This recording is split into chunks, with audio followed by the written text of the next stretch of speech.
I have no idea how many of you actually have a chance to watch them all, but let's give this year a try.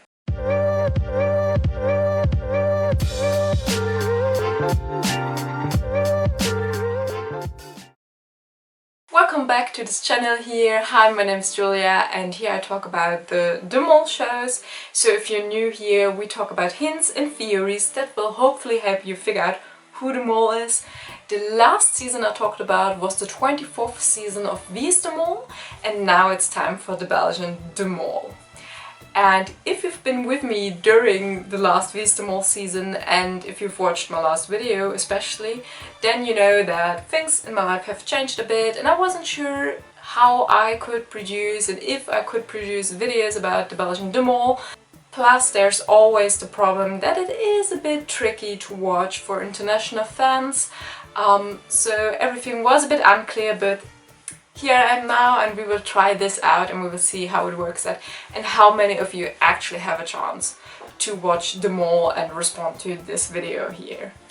So the thing is, for the Dutch people and people who speak Dutch, there is a way to watch De Mol. For everybody else it is a bit more tricky.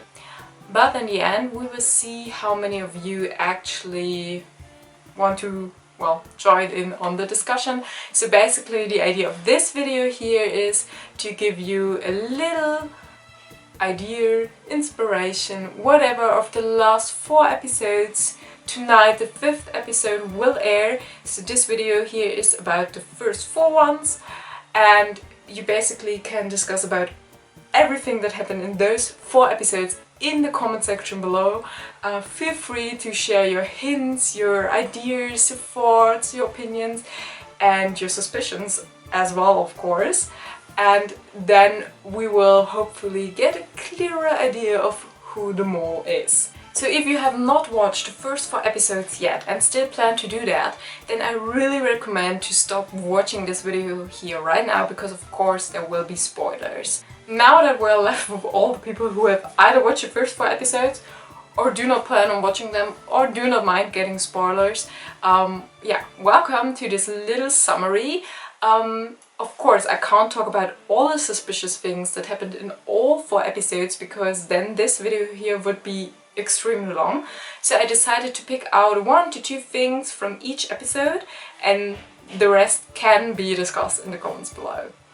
And not that, but also at the end you will also get 2 hints that have been in all 4 episodes and probably could be like more or less hidden hints to the Mol, or at least are worth a discussion as well, I think.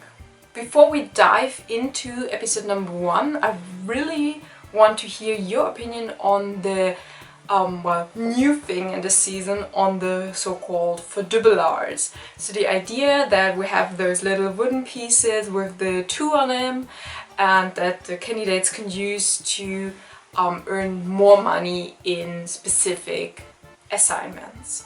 What do you think about that idea?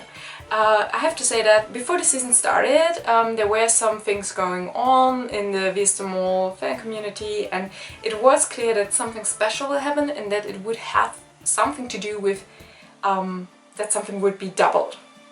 And of course immediately there was again the idea of a double mole, which is like an idea that pops up again and again in the Wie is de Mol universe, or in the De Mol universe in general. And in the end I probably thought it would be something bigger than what it is now.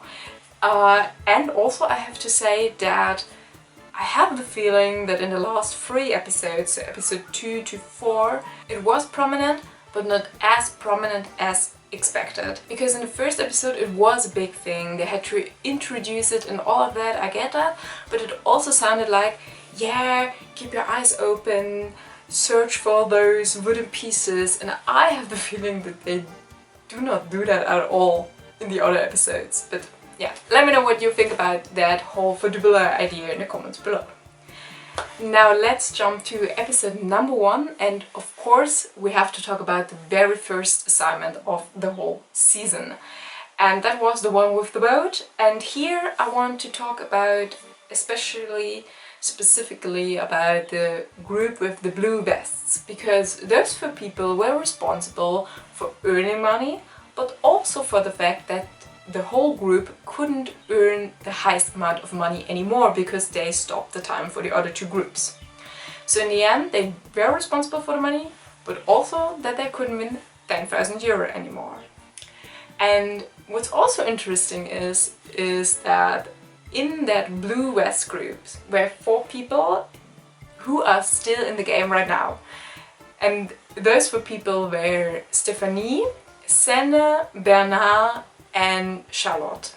Now if we have a look at the red vest group, there's only one person left, and that one is Michael. And then we also had the yellow vest group, which consisted only of Philippe and Lynn. Philippe is out of the game, unfortunately. I have to say, I really liked him. But Lynn is there. And we also have to talk about Lynn, because what do we think about her tactic? Like, her way to play the whole game. The whole Demol game. So what do you think?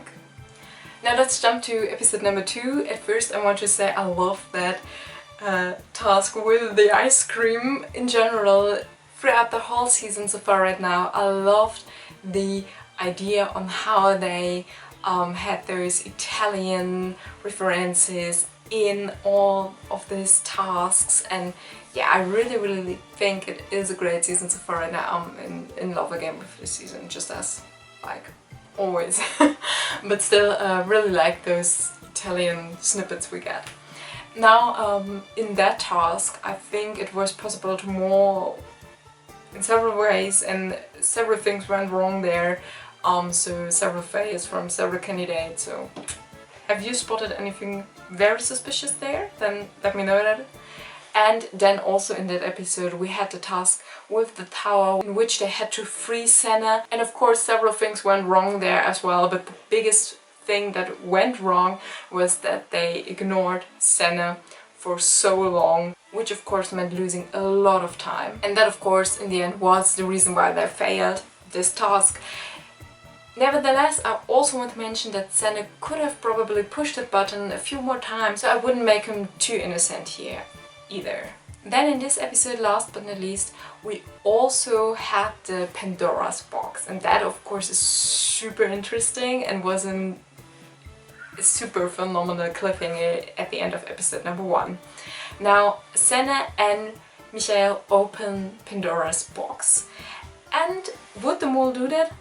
I think so, because the mole of course would know beforehand that it meant losing money, and very likely a lot of money from the pot. So if I were the mole, I would open Pandora's box and take those Passfragen very quickly, because otherwise the risk that the candidate who would be with me would try to have a closer look in Pandora's box and probably somehow figure out that the mole's name is written there, or that there could be another secret or whatever, would be too high. So taking the Passfragen and doing that quickly would be a good mole tactic, I think.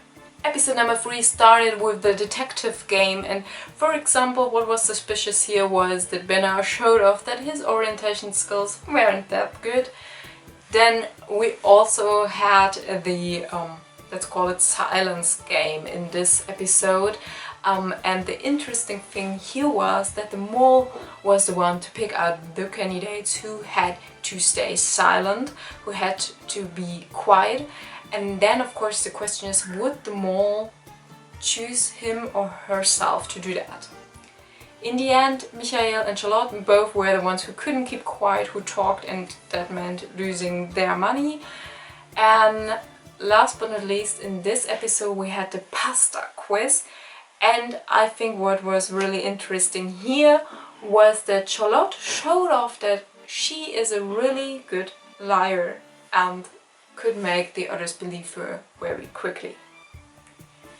Now, last but not least, let's jump to episode number 4, and in this episode we had the Mario Kart game as first task, and oh my god, that was so much fun. I really loved the idea and how they did it. And yes, of course, Senne was really suspicious here because he stopped one round too early, and he was so great actually. He could have easily won the money, but stopped after round 14 and did not do the 15th round, and then in the end did not bring any money into the pot. But I think the people on the tower were suspicious as well. Lynn, Michael and Stephanie, because they also kind of thought they had to stop after the 14th round, and they also did not really seem too enthusiastic to keep track of how many rounds Senna and Bernard and the others already had the ribbon. And they also asked Senna if he had finished the 14th round, which he agreed because that was correct. But then they said that they asked him if it already was the 15th round, so that was incorrect what they said afterwards. So yeah, all in all, a bit suspicious here.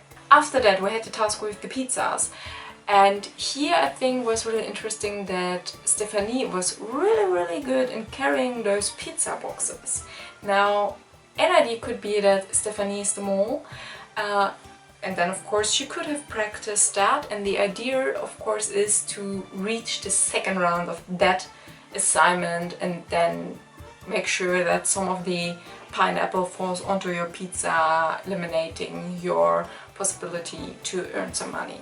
Talking about Stephanie, there's something interesting happening during the test, because we get to see her little interview scene there, and we get to see her filling in the test, and especially the last test question. So the question, who is the mole? And there it seems like she answers that question with her own name. So, Stephanie. Now that were some suspicious things happening in episode 1 to 4. Of course there are so many more things, so let me know in the comments below what you have spotted, what you thought was super suspicious, and all your hints and theories. But before we end this video here, I want to talk about 2 more things that are discussed in the Wie de Mol community. And the first thing is the quote in the beginning of the episode. We know that from earlier seasons from the Mole that they like to do that.